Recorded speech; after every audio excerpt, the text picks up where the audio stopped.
Hello children, I am Vinod sir from Assam Public School, त्रिजपुर Shambhuganj Jaunpur.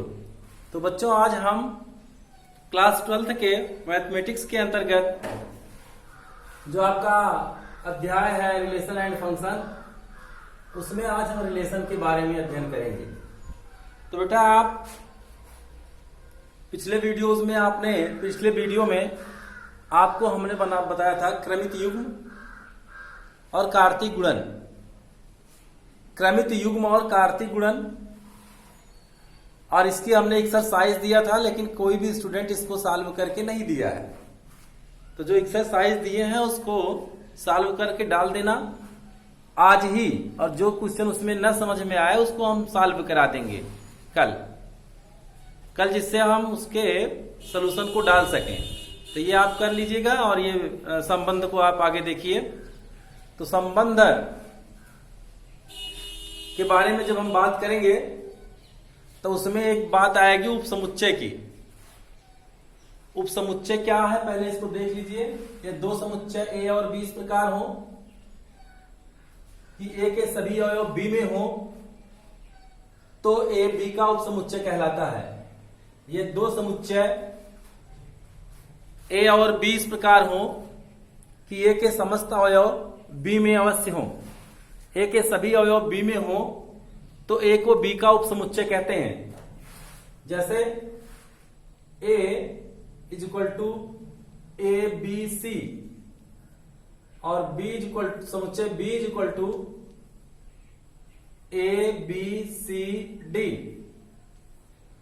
यहां देखो बेटा, ए के सभी अवयव ए बी सी बी में हैं। यह आवश्यक नहीं है कि बी के भी सभी अवयव ए में हो भी सकते हैं, नहीं भी हो सकते हैं, लेकिन ए के सभी अवयव बी में होंगे तो ए इस सबसेट ऑफ बी कहा जाएगा।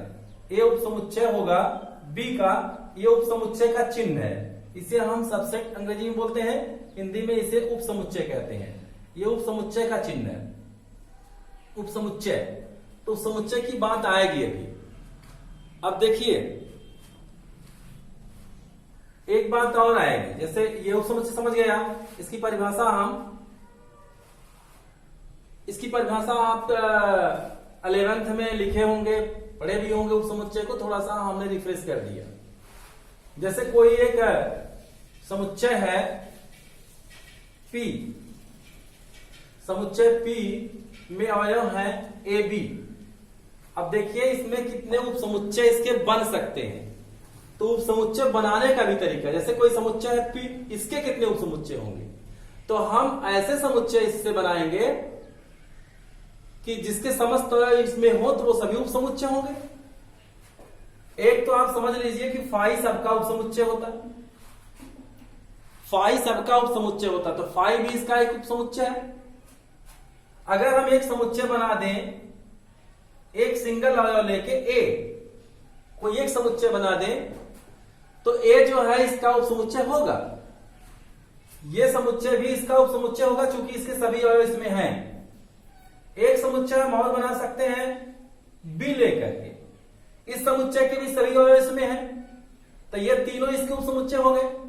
और एक हम बना सकते हैं दोनों लेकर के, इसके सभी अवयव इसमें हैं, तो ये भी इसका उपसमुच्चय है। इसका मतलब हो गया, दो बातें आप दिमाग में रख लीजिए। फाई तो सबका, सभी समुच्चयों का उपसमुच्चय फाई होता है, और स्वयं कोई भी समुच्चय स्वयं का भी उपसमुच्चय होता है, कोई भी समुच्चय स्वयं का भी उपसमुच्चय होता है। एक ये भी क्लियर है। बाकी हम एक एक दो दो करके ऐसे बना लेते हैं। अब इसमें देखिए कितने, एक समुच्चय P में दो अवयव हैं, यानी NP इज इक्वल टू 2। तो इसके उपसमुच्चयों की संख्या जो आई, कितनी आई? 4। इसके कितने उपसमुच्चय हो गए? उपसमुच्चयों की संख्या 4, उपसमुच्चयों की संख्या 4 हो गई। और देखिए इसी तरह से अगर हम एक समुच्चय लेते हैं B, सपोज करो कि उसमें 3 अवयव हैं A B C। अब देखो बेटा इसके कितने उपसमुच्चय हो सकते हैं? फाई तो सबका उपसमुच्चय होता है, कक्षा 9th में आपको पढ़ाया गया होगा। और एक समुच्चय हो जाएगा ए, दूसरा समुच्चय हो जाएगा बी, इस समुच्चय के सभी अवयव इसमें है, इसके भी सभी अवयव इसमें है। एक समुच्चय हो जाएगा सी से, इसके भी सभी अवयव इसमें है। अब दो दो का लेते हैं, ए बी ये भी इसमें है, ये भी उपसमुच्चय है। बी सी ये भी उपसमुच्चय है। सी ए ये भी उपसमुच्चय है। और ए बी सी सी ए, और एक हो गया ए बी सी, इससे एक समुच्चय बन गया। अब देखिए कितने उपसमुच्चय बन गए इसके, 1 2 3 4 5 6 7 8। अब अगर किसी समुच्चय में अवयवों की संख्या NB = 3 है, तो इसके उपसमुच्चय कितने हो गए, उपसमुच्चय हो गए 8। कितने हो गए, 8। आपको देखना चाहिए पैटर्न, गणित का अधिकांश भाग पैटर्न पे है। पैटर्न का मतलब बदलाव कैसे हो रहा है, तो फिर आप सूत्र बना सकते हैं। जैसे देखिए यहां, अब अगर इसमें कोई सिंगल अवयव हो, एक अवयव का कोई समुच्चय हो, जैसे a = 1 या c, अब इसके कितने उपसमुच्चय बनेंगे, एक तो 5 हो गया और एक स्वयं का उपसमुच्चय होगा c, इसके 2 बन गए। जब एक अवयव था समुच्चय में तो 2 उपसमुच्चय बने, 2 अवयव था तो 4 बना, और 3 अवयव था तो 8 बना। इसी तरह से 4 अवयव होगा 16 बनेंगे। अर्थात किसी समुच्चय के, एक ये जान लीजिए आप, किसी समुच्चय के उपसमुच्चयों की संख्या, उपसमुच्चयों की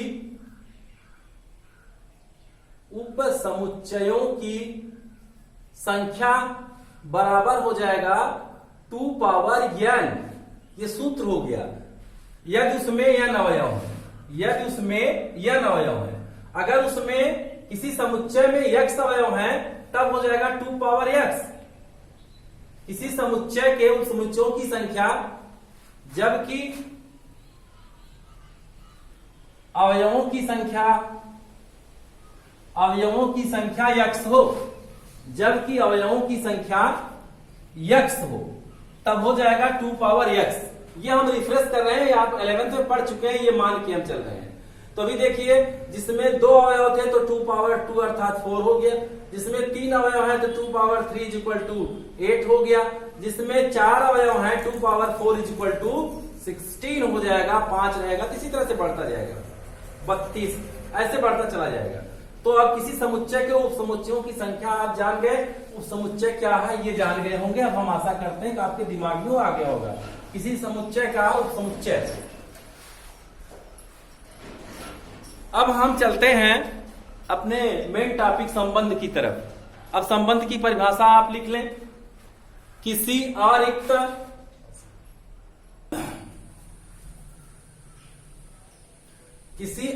समुच्चय A से अरिक्त समुच्चय B में संबंध कार्तीय गुणन A क्रॉस B का एक उपसमुच्चय होता है, जो A क्रॉस B के क्रमित युग्मों के प्रथम तथा द्वितीय घटकों के मध्य एक संबंध स्थापित करने पर प्राप्त होता है। ध्यान से इसकी परिभाषा को समझिए, फिर लिख लीजिए। किसी अरिक्त समुच्चय A से अरिक्त समुच्चय B में संबंध जो होता है, कार्तीय गुणन A क्रॉस B का एक उपसमुच्चय होता है, जो A क्रॉस B के क्रमिक युग्मों के प्रथम तथा द्वितीय घटकों के मध्य एक संबंध स्थापित करने पर प्राप्त होता है। जैसे 2 समुच्चय दिए हैं और उनका आप कार्तीय गुणन लिख लेंगे। तो कार्तीय गुणन, अगर उनमें कोई कथन दिया है, स्टेटमेंट, चाहे गणितीय हो चाहे वो शाब्दिक हो, चाहे गणितीय कथन हो चाहे शाब्दिक कथन हो, तो जो क्रमित युग्म उस गणितीय कथन और या शाब्दिक कथन पर आधारित होंगे, जिसे हम रिलेशन कहते हैं, जो संबंध दिया है उस संबंध से टैली करेंगे, वही क्रमित युग्म जो है इसमें आएंगे संबंध के अंतर्गत। वही क्रमित युग्म, वही सब उपसमुच्चय संबंध कहलाएंगे दोनों समुच्चयों के बीच। इसे हम युग्मों का जो प्रथम घटक है और द्वितीय घटक, उसके मध्य संबंध स्थापित करते हैं। अगर किसी A क्रॉस B का एक उपसमुच्चय AB है, AB, इसके मध्य एक रिलेशन R है, तो इसे हम ए आर बी से प्रदर्शित करते हैं। अगर समुच्चय A B A cross B का एक उप समुच्चय ए बी है जिसके मध्य आर संबंध है, तो इसे हम ए आर बी से प्रदर्शित करते हैं और इसे पढ़ते हैं A is related to B by R. A संबंधित है बी से, ए बी से संबंधित है कथन आर द्वारा, कथन आर द्वारा या संबंध आर द्वारा। जैसे अभी हम कहें कि एक समुच्चय ए है जिसमें है भारत, पाकिस्तान, बांग्लादेश, बांग्लादेश, इसमें 3 अवयव हो गए। समुच्चय बी है, समुच्चय बी में दिल्ली है, इस्लामाबाद, ढाका। देखो 2 समुच्चय ए और बी हैं। अब अगर इसके क्रमिक युग्म बनाए तो इसके तो क्रमिक युग्म 9 बन जाएंगे। भारत का दिल्ली से, भारत का इस्लामाबाद से, भारत का ढाका से, पाकिस्तान का दिल्ली से, पाकिस्तान का इस्लामाबाद से, पाकिस्तान का ढाका से, फिर बांग्लादेश का तीनों से, तो क्रमिक युग तो ये बन जाएंगे। लेकिन अगर इसमें एक कथन दे दे कि एक्स सच दैट, एक्स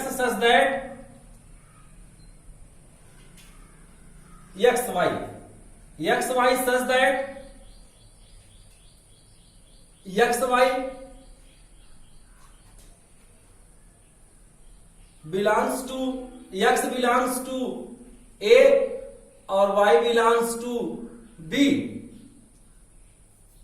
जहां वाई देश एक्स की राजधानी है, वाई देश एक्स की, वाई देश एक्स की राजधानी है। अब ये एक स्टेटमेंट हो गया।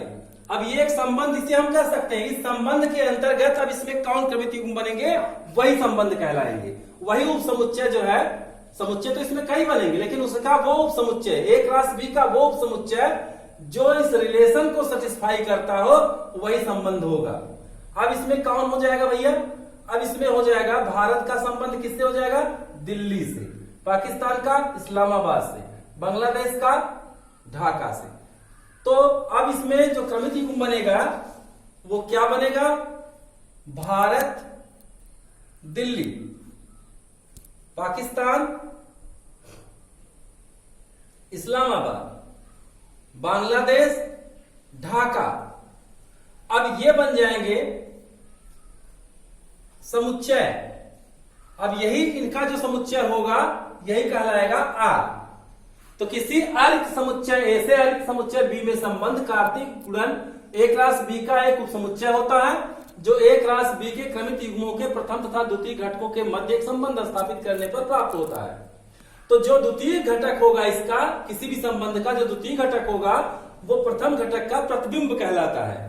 द्वितीय घटक प्रथम घटक का प्रतिबिंब कहलाता है। जैसे हमने एक ले लिया भारत और दिल्ली, तो भारत और दिल्ली ले लिया तो भारत का जो प्रतिबिंब बनेगा वो दिल्ली से।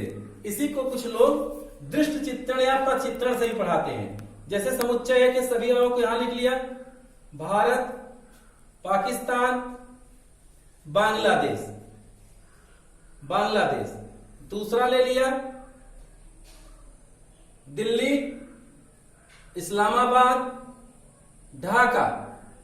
अब अगर हम इसको रिलेटेड करें जिसे हम दृष्टि चित्रण या प्रतिचित्रण बोलते हैं, मैपिंग, तो भारत किससे रिलेटेड है, दिल्ली से, पाकिस्तान इस्लामाबाद से, बांग्लादेश ढाका से। तो यह दृष्टि चित्रण कहलाता है। और इसे हम रोस्टर या नियम विधि से भी लिख सकते हैं। जैसे भी थोड़ी देर पहले लिखा, X Y such that X belongs to A, Y belongs to B, X Y such that X belongs to A, Y belongs to B, जहां वाई एक्स की राजधानी है, वाई एक्स की राजधानी है, तब यह संबंध हो गया आपका। इस तरह से है ये। अब इसमें कुछ चीजें और देखिए आप। अब आप लिखिए, कुछ डिफिनेशन और लिखते हैं। प्रांत,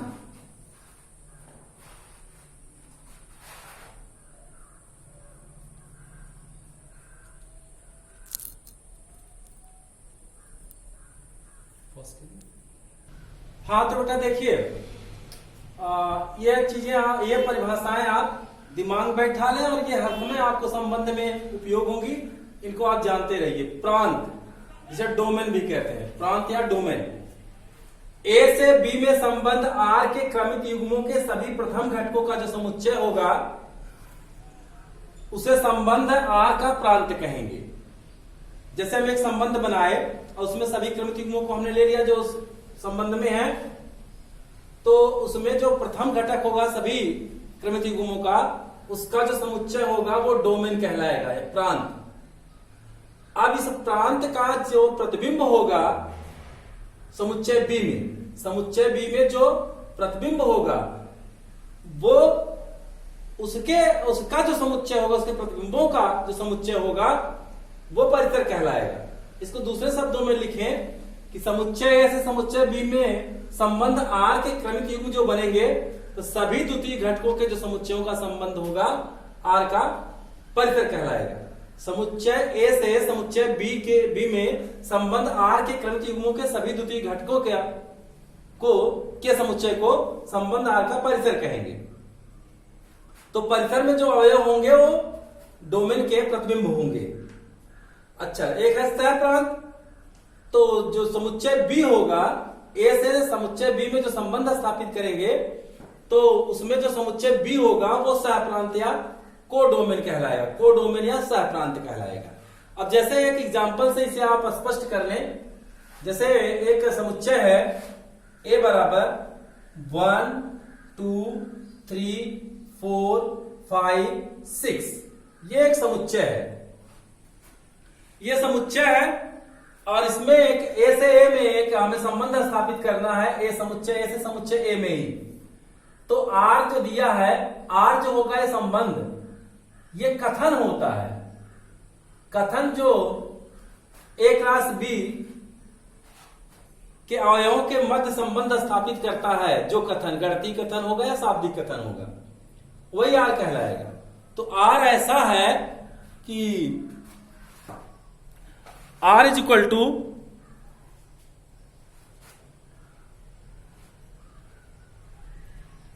xy such that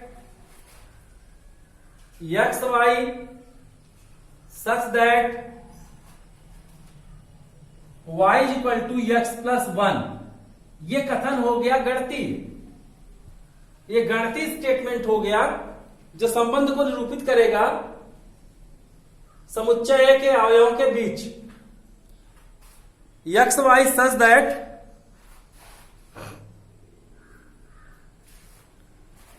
Y is equal to X plus 1। अब ए से ए में संबंध, अब यहां एक ही समुच्चय है, अब ए से ए में संबंध जब आप स्थापित करेंगे, यहां देखिए ध्यान से, यहां जगह यहां देख लीजिए, ए से ए में संबंध आर, ए से संबंध, ए से ए में संबंध। अब देखिए जो आर बनेगा, आर ये होगा ए क्रॉस ए के उन अवयवों का ए क्रॉस ए के उपसमुच्चय जो इस संबंध को सेटिस्फाई करेंगे, y equal to X plus 1। A cross A में जो क्रमिक युग्म होंगे उसके वो उपसमुच्चय जो इस संबंध को सेटिस्फाई करेंगे। अब देखिए यहां y equal to X plus 1, तो x अगर हम लेते हैं 1, x 1 लेते हैं तो y हो जाएगा 1 प्लस 1 2, तो इसका एक क्रमिक युग्म बन गया 1 और 2। दूसरा क्रमिक युग्म बन जाएगा x बराबर 2 लेने पर 2 3, तीसरा बन जाएगा 3 लेने पर 3 4, 4 लेने पर x बराबर 4 लेने पर y हो जाएगा 5, x बराबर 5 लेने पर y हो जाएगा 6। इस तरह से इतने उपसमुच्चय हमको इसके प्राप्त हुए एक क्रॉस ए के, जो इस संबंध को, जो इस कथन को सेटिस्फाई करते हैं। अब यहां चाहे जिसको आप लेंगे y equal to X plus 1 होगा, यानी पहला घटक इसका x है, दूसरा घटक y है, तो x बराबर 1 लेंगे तो y जो होगा 1 प्लस 1 2 हो जाएगा और 2 लेंगे 3 हो जाएगा। इस तरह से क्या हो गया। अब देखो बेटा, ये हो गया आपका संबंध, ये क्या हो गया, ए से ए में संबंध, ए से ए में संबंध r इज इक्वल टू 1 2 2 3 3 4 5 6 4 5 5 6, ए से ए में संबंध हो गया। अब देखिए यहां, अब अगर आपको इसका निकालना है क्या, डोमेन, प्रांत, तो प्रांत कह रहा है कि जो संबंध, ये संबंध को सेटिस्फाई किया। अब आप इसमें देखिए कौन प्रांत होगा, कौन रेंज होगा और कौन कोडोमेन होगा। तो इसका डोमेन अर्थात प्रांत कौन हो जाएगा, एक रास एक ए सभी अवयवों के प्रथम घटकों का जो समुच्चय होगा वो क्या हो जाएगा, प्रांत। डोमेन इसका, तो इसका डोमेन हो गया कौन, 1 2 3 4 5, ये हो गया इसका डोमेन, इसका डोमेन हो गया। अब इसका जो रेंज है, परिसर, परिसर जो है वो हो जाएगा सभी द्वितीय घटक। तो परिसर हो गया 2, अब इसका परिसर हो गया, परिसर हो गया 2 3 4 5 6, ये हो गया इसका परिसर, ये हो गया इसका परिसर। और सह डोमेन जो होगा वो पूरा समुच्चय बी हमने कहा, तो जब एक ए से ए में संबंध स्थापित कर रहे हैं तो बी भी ए ही होगा, अर्थात इसका जो सह डोमेन होगा वो 1 2 3 4 5 6 होगा। अब अगर इसको हम दृष्टि चित्रण से निरूपित करें, किससे निरूपित करें, दृष्टि चित्रण से। अब इसको आप नोट कर लीजिएगा सर। अब अगर हम इसको दृष्टि चित्रण से निरूपित करें तो इसका जो डोमेन बनेगा 1 2 3 4 5 6, और सह डोमेन जो इसका बनेगा 1 2 3 4 5 6। अब देखिए, अब इसके मध्य अगर हम एक संबंध स्थापित करें, अगर इसके मध्य एक संबंध स्थापित करें तो देखिए यहां 1 का किससे है प्रतिबिंब, 2 से, 1 2 से रिलेटेड हो गया, 2 किससे रिलेटेड हो गया, 3 से, 3 किससे रिलेटेड हो गया, 4 से, 4 किससे रिलेटेड हो गया, 5 से, 5 किससे रिलेटेड हो गया, 6 से। अब इसमें एक ऐसा अवयव बच गया जो जिसका कि कोई भी प्रतिबिंब इसमें नहीं है, एक का प्रतिबिंब 2 हो गया। अभी थोड़ी देर पहले मैं बताया, जो द्वितीय घटक होता है वो प्रथम घटक का प्रतिबिंब होता है। तो 2 किसका प्रतिबिंब है, 1 का, और 2 का प्रतिबिंब कौन हो गया, 3। पहले समुच्चय में 3 का प्रतिबिंब हो गया, दूसरे समुच्चय में 4, 4 का 5, 5 का 6। तो इस तरह से यह प्रतिबिंब प्राप्त हो गया। तो जो रिलेटेड होते हैं, जिन जो प्रतिबिंब होते हैं वही क्या बन जाते हैं, रेंज, परिसर। सह डोमेन के वे अवयव, उन अवयवों का समुच्चय जो एक के प्रतिबिंब हो, यानी पहले समुच्चय के जो प्रतिबिंब हो अवयवों के, वो रेंज या परिसर हो जाते हैं। तो परिसर कहते हैं, इसका रेंज या परिसर हो गया 2 3 4 5 6, और पूरा सह प्रांत तो ये पूरा समुच्चय हो गया, ये सह प्रांत हो गया, और इसका जो डोमेन हो गया 1 2 3 4 5। तो ये हो गया आपका दृष्टि चित्रण। दृष्टि चित्रण से संबंध लिखना है तो ऐसे लिखेंगे, और रोस्टर विधि से लिखना है तो वैसे लिखेंगे, और जो संबंध दिया है इस तरह से संबंध दिया है निर्माण विधि से है तो ऐसे लिखेंगे। अब देखिए यहाँ निर्माण विधि, ये अगर संबंध दिया है तो इससे हम कितने संबंध इसके बनते हैं, यानी कितने क्रमिक युग्म बनते हैं, ये हम प्राप्त कर सकते हैं। चाहे 2 समुच्चय दिया हो, चाहे एक समुच्चय का एक से ही हो, और वो संबंध दिया हो तो हम प्राप्त कर सकते हैं। इस तरह से जैसे यहां आपका एक सवाल है, a is equal to 1 2 3 and so on 14।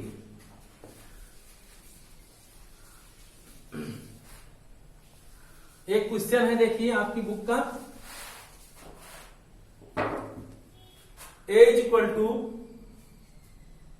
1 2 3 4 and so on 14 तक है, 14 तक है समुच्चय का, और जो इसका आर है, आर का मतलब रिलेशन जो इसमें बनाया है ये आर बराबर x Y such that 3x minus y is equal to 0, जहां x Y belongs to A. अब यहां देखिए ए से ए में ही होगा संबंध। जब दो समुच्चय रहेंगे ए और बी तो ए से बी में होगा, पी क्यू रहेंगे तो पी से क्यू में होगा। अगर एक ही समुच्चय है तो ए से ए में होगा संबंध आर, ए आर ए। तो ए से ए में संबंध आर लिखिए, तब इसका संबंध क्या हो जाएगा आप देखिए आप यहां, इसका संबंध आर हो जाएगा उन समुच्चयों का अवयव जो ए क्रॉस ए होंगे। तो ए क्रॉस ए में तो बहुत से हो जाएंगे, 14 गुणे 14 हो जाएंगे। लेकिन यहां आपको वो लेना है जो इस कथन को संतुष्ट करता हो, ये गणितीय कथन को, यानी जो संबंध दिया है उसको संतुष्ट करता हो। 3x minus y is equal to 0, तो y इज इक्वल टू हो जाएगा 3x। तो y is equal to 3x होगा। अब अगर हम इसका पहला समुच्चय 1 लेते हैं, x का मान 1 लेते हैं, इसका x 1 लेते हैं, तो y हो जाएगा 3, तो ये हो जाएगा 1 3। दूसरा अगर हम यहां 2 लेते हैं तो हो जाएगा 2 6, और अगर 3 लेते हैं तो 3 9। अगर इसका 4 लेते हैं तो y हो जाएगा कितना 12, 4 का 12। अब अगर हम इसका 5 लेते हैं तो ये हो जाएगा 15, और 15 इस समुच्चय का अवयव ही नहीं है, तब इसी पर रुक जाएंगे। यानी क्रमित युग्म, इतने ही क्रमित युग्म जो है संबंध आर में होंगे। संबंध आर में 1 2 3 4 क्रमित युग्म है। अब आप चाहें तो इसका प्रांत, सह प्रांत और रेंज लिख सकते हैं। अब इसका जो प्रांत होगा जिसे हम डोमेन बोलते हैं, प्रांत या डोमेन, तो डोमेन क्या हो जाएगा, डोमेन इसका हो जाएगा वो अवयव, डोमेन के समुच्चय में वो अवयव होंगे जो क्रमित युग्मों के प्रथम घटक होंगे, संबंधों के क्रमित युग्मों के प्रथम घटक, संबंधों के मध्य। तो ये हो गया 1 2 3 4, ये हो गया आपका डोमेन। और इसका जो रेंज है जिसे हम परिसर बोलते हैं, रेंज इसका हो जाएगा 3 6 9 12, क्या हो गया आपका रेंज। और सह डोमेन हो जाएगा पूरा 1 से 14 तक, सह डोमेन हो जाएगा पूरा 1 से 14 तक। जब इसका हम दृष्टि चित्रण या प्रचित्रण करेंगे तब 1 को किससे रिलेटेड करेंगे, 3 से। 1 को किससे रिलेटेड करेंगे, 3 से। जब दृष्टि चित्र बनाएंगे इसका 1 2 3 4 5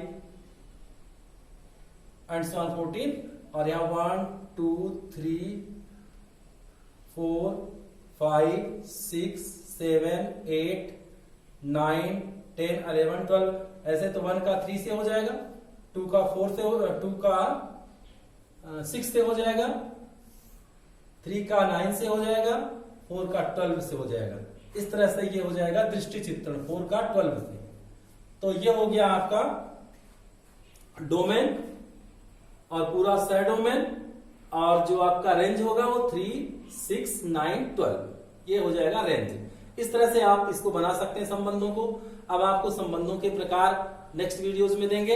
एक हम और देते हैं। अब 11th का पोर्शन आपका अगर यही प्रश्नावली लगा लेंगे तो 11th का पोर्शन समाप्त हो जाएगा। 11th का पोर्शन मतलब संबंध का, फलन का रह जाएगा। एक बात और, अभी इसमें मैपिंग के बारे में, जिसे आप प्रचित्रण बोलते हैं यूपी बोर्ड में, और इसमें संबंध बोलते हैं। तो जो संबंध है ये, अब कौन से संबंध फलन बनेंगे इसको आप देखना। तो जो संबंध फलन बनेंगे वो प्रचित्रण है, जो संबंध फलन नहीं बनेंगे प्रचित्रण नहीं है।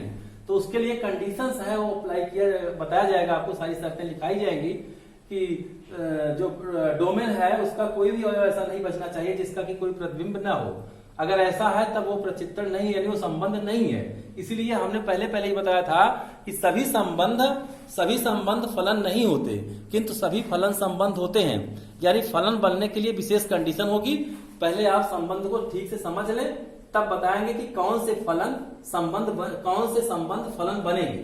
पहले आप इसको संबंध को खूब बढ़िया से पढ़ लीजिए, और इसका आप अभी इस प्रश्नावली में आप ये निकालना सीख लें कि रेंज क्या है और रिलेशन क्या है, और रेंज क्या है, डोमेन क्या है, सेट डोमेन क्या है, इसकी पहचान, डिफिनेशन, और फिर आपको तब बताया जाएगा कि कौन प्रतिचित्रण है, यानी कौन संबंध है, कौन नहीं है, और ये संबंधों के प्रकार ये सब आपको बताए जाएंगे।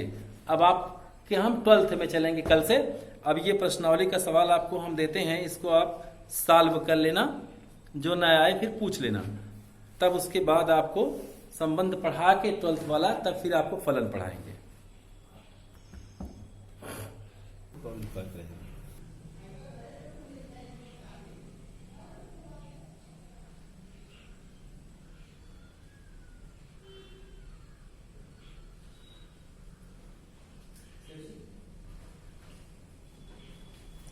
वो निकाल के लाओ तब देंगे भैया। क्या जो मार्कशीट है उसका ऑनलाइन बना, कौन सा ऑनलाइन? ऑनलाइन निकलता है।